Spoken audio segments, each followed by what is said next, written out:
को regular academy में स्वागत है। आशा करती हूँ कि आप स्वस्थ होंगे। तो आज के क्लास में हम बिहार पुलिस के मोस्ट वीवीआई क्वेश्चन लाए हैं, जो आपके परीक्षा के लिए महत्वपूर्ण क्वेश्चन साबित होने वाला है। तो आप लोग क्लास में शुरू से लेकर लास्ट तक अवश्य बने रहिए। चलिए प्रश्न को देखते हैं। तो यहाँ पे हमारे क्लास का फर्स्ट प्रश्न है, दिवास्वन का सही विकल्प क्या होगा। इसका ऑप्शन दिया गया है अनहोनी बात, हवाई किला, स्वप्न देखना और इनमें से कोई नहीं। ऑप्शन नंबर बी हो जाएगा हवाई किला। दिवास्वन का सही विकल्प हवाई किला होगा। यहाँ पे हमारा अगला प्रश्न है, आत्मोत्सर्ग का संधि विच्छेद क्या होगा। इसका ऑप्शन दिया गया है आत्मा प्लस स्वर्ग, आत्म प्लस तसर्ग, आत्मा प्लस तसर्ग। तो दिवास्वन का सही विकल्प क्या होगा। इसका ऑप्शन दिया गया है होनी बात, हवाई किला, स्वप्न देखना और इनमें से कोई नहीं। ऑप्शन नंबर बी हो जाएगा हवाई किला। दिवास्वन का सही विकल्प हवाई किला होगा।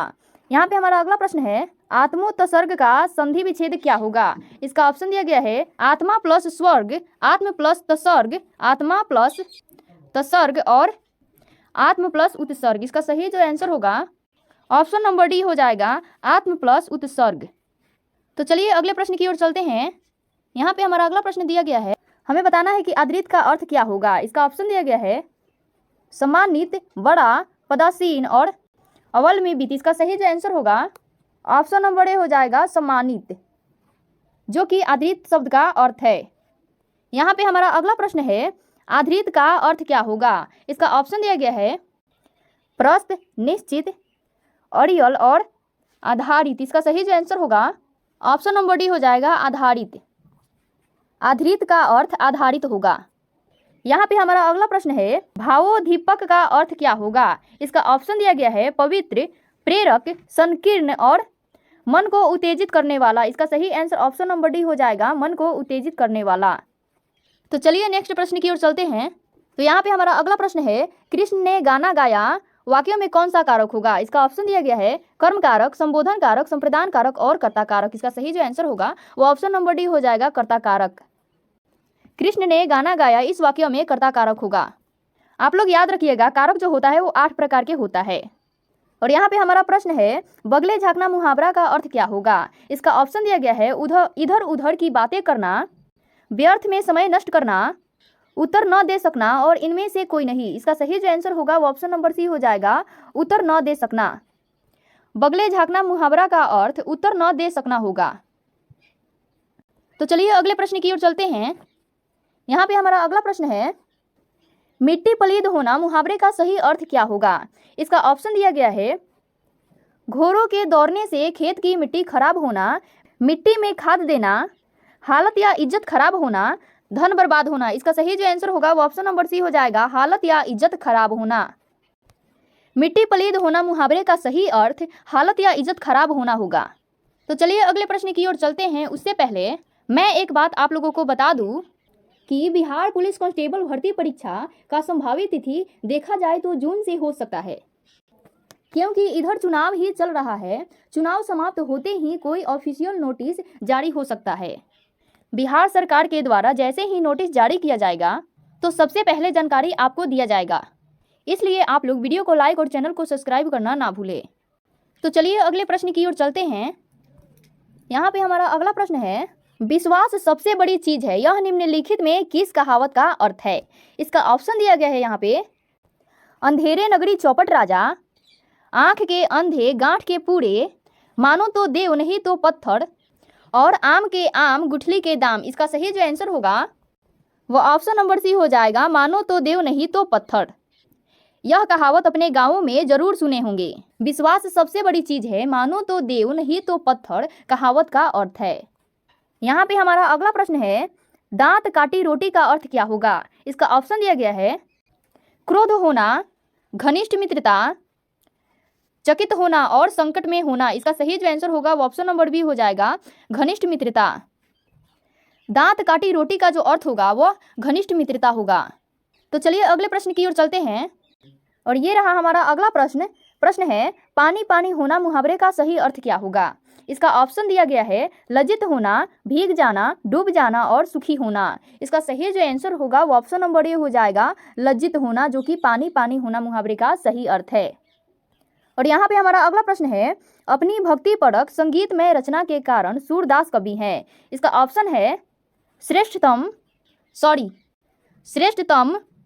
कालजयी, महत्वपूर्ण और अनूठे। इसका सही जो आंसर होगा वो ऑप्शन नंबर बी हो जाएगा, कालजयी। तो चलिए इसी प्रश्न के साथ अगले प्रश्न की ओर चलते हैं। यहाँ पे हमारा अगला प्रश्न है, इसके काव्यों में भक्ति, जीवन दर्शन एवं कवित्व की क्या बहती है। इसका ऑप्शन दिया गया है धारा, गंगा, त्रिवेणी और बयार। इसका सही जो आंसर होगा वो ऑप्शन नंबर सी हो जाएगा, त्रिवेणी। इनके काव्यों में भक्ति, जीवन दर्शन एवं कवित्व की त्रिवेणी बहती है। सूरदास काव्यों में भक्ति, जीवन दर्शन एवं कवित्व की त्रिवेणी बहती है। और यहाँ पे हमारा प्रश्न है, उनकी वाणी से असंख्य ... खिल उठे एवं निर्जीव जनता को जीने का नवीन उत्साह मिला। इसका ऑप्शन है रचनाएं, हृदय पुष्प, नवीन विचार और मनोभाव। इसका सही जो आंसर होगा वो ऑप्शन नंबर बी हो जाएगा, हृदय पुष्प। सूरदास वाणी से असंख्य हृदय पुष्प खिल उठे एवं निर्जीव जनता को जीने का नवीन उत्साह मिला। आप लोग इसे याद रखिएगा, बहुत अच्छा प्रश्न है। तो चलिए अगले प्रश्न की ओर चलते हैं। यहाँ पे हमारा अगला प्रश्न है, निम्नलिखित वाक्यों में से मिश्र वाक्य कौन होगा। इसका ऑप्शन है परिश्रमी छात्र परीक्षा में सफल होता है, बच्चे दौड़ रहे थे और अध्यापक पढ़ा रहे थे, प्रधानाचार्य का कहना है कि परिश्रमी सदैव सफल होता है, स्कूल खुल गया और पढ़ाई भी शुरू हो गई। इसका सही जो आंसर होगा वो ऑप्शन नंबर सी हो जाएगा, प्रधानाचार्य का कहना है कि परिश्रमी सदैव सफल होता है। और यही वाक्य मिश्र वाक्य है। तो चलिए नेक्स्ट प्रश्न की ओर चलते हैं। यहाँ पे हमारा अगला प्रश्न है, झूठ मत बोलो यह किस प्रकार का वाक्य है। इसका ऑप्शन है प्रश्नवाचक, नकारात्मक, निषेधवाचक और विधिवाचक। इसका सही जो आंसर होगा ऑप्शन नंबर सी होगा, इसका सही आंसर निषेधवाचक। और यहाँ पे हमारा अगला प्रश्न है, चेतन का विलोम क्या होगा। हमें बताना है कि चेतन का विलोम क्या होगा। इसका ऑप्शन है अस्थिर, जड़, जडूत, जप। इसका सही जो आंसर होगा ऑप्शन नंबर बी हो जाएगा, जड़, जो कि बिल्कुल सही आंसर है। चेतन का विलोम जड़ होगा। आप लोग मेरे बातों को ध्यान से सुनिए। आपके परीक्षा में मेन भूमिका निभाने का काम हिंदी ही करने वाला है, इसीलिए हिंदी को पढ़ना अति आवश्यक है। जो भी बच्चे अभी तक वीडियो को लाइक और चैनल को सब्सक्राइब नहीं किए हैं, प्लीज़ अभी वो वीडियो को लाइक और चैनल को सब्सक्राइब फटाफट कर लें। तो चलिए इसी के साथ अगले प्रश्न की ओर चलते हैं। तो यहाँ पे हमारा अगला प्रश्न है, तंद्रा का आशय क्या है। इसका ऑप्शन दिया है क्लांति, क्रियाशीलता, आशानिवत और इनमें से कोई नहीं। इसका सही जो आंसर होगा वो ऑप्शन नंबर ए हो जाएगा, क्लांति। तंद्रा का आशय क्लांति होगा। और यहाँ पे हमारा अगला प्रश्न है, प्रवर्तन का अर्थ क्या है। इसका ऑप्शन है प्रसिद्ध, प्रेरणा, प्रलोभन और प्रयोजन। इसका सही जो आंसर होगा ऑप्शन नंबर बी हो जाएगा, प्रेरणा। प्रवर्तन का अर्थ प्रेरणा होगा। और यहाँ पे हमारा अगला प्रश्न है, प्रवंचना का समानार्थी क्या है। इसका ऑप्शन है ठगी, धूर्तता, मित्रता, सहायता और उपयुक्त सभी। इसका सही जो आंसर होगा वो ऑप्शन नंबर ए हो जाएगा, ठगी, धूर्तता। तो चलिए अगले प्रश्न की ओर चलते हैं। और यहाँ पे हमारा अगला प्रश्न है, मंतव्यों के कुछ समानार्थी दिए गए हैं, इनमें से एक मंतव्यों का समानार्थी नहीं है, उसे चुनिए। इसका ऑप्शन दिया गया है मत, विचार, राय और ध्येय। इसका सही जो आंसर होगा वो ऑप्शन नंबर डी हो जाएगा, ध्येय, जो कि मंतव्य का समानार्थी बिल्कुल भी नहीं है।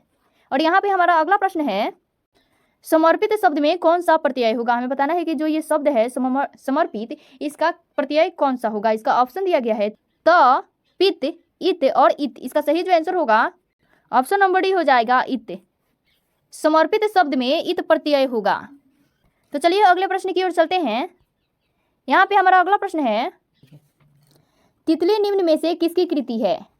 इसका ऑप्शन दिया गया है जयशंकर प्रसाद, द्वारिका प्रसाद महेश्वरी, अयोध्या प्रसाद, उपाध्याय हरिऔध और हजारी प्रसाद। इसका सही जो आंसर होगा वो ऑप्शन नंबर ए हो जाएगा, जयशंकर प्रसाद।